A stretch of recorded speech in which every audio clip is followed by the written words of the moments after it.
But you could just hear them go over, and you would just say, "Oh my goodness, is that the one that's going to land there?" I don't know why it scared you so when it wasn't, it wasn't anybody in it, and yet because we were bombed when we were in the 39th, we were bombed by a railroad gun for a couple of nights, but fortunately we didn't. Nobody got hurt or nobody got killed. It did hit our mess hall slightly, but not enough to give it, make it so we couldn't use it.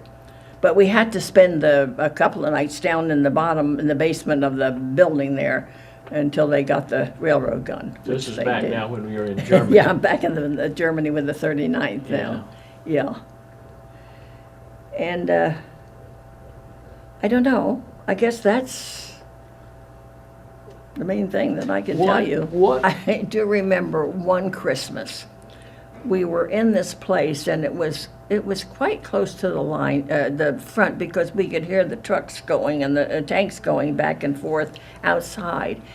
And we were going to have this Christmas party, and we thought they were going to play, Should Old Acquaintance Be Forgot? And so that we could all sing that. But they did play that. When they played, isn't that awful? I can't forget what they did play. But they did play the right song, and so we couldn't sing that song. Everybody was very disappointed because we couldn't sing. But I can't remember. I can't remember what I was doing in 1924. Yeah, some Christmas. people remember, where they were on Yeah. Christmas. So, any particular patients that you had come in that were wounded that were particularly struck you in your memory? No, except we did have some German patients. Did you? Which I would get a little impatient with because none of them could understand too much of what we said, and of course we couldn't understand what they said, and they wouldn't keep their oxygen thing in. And I remember we did get a little impatient with them at times, but we did at one time have 3 or 4 German patients that we took care of, yes. But but that's the only time. There was only one time that we had that.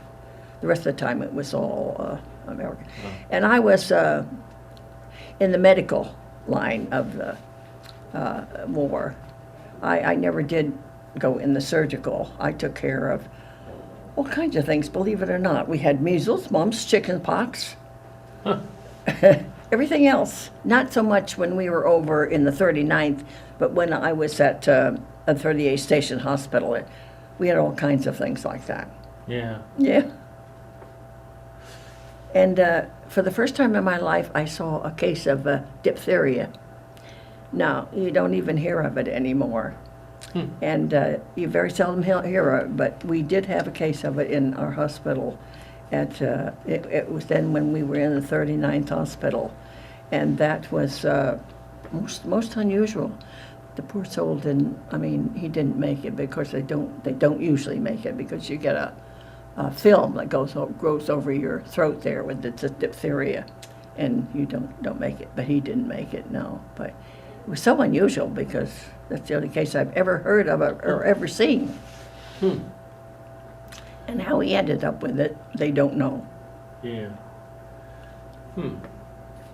Well, what were some of the typical problems that you think that came through after you were out of England and in the battlefront as people were coming back? Besides being wounded, what were some of the other illnesses that came back? Oh, well,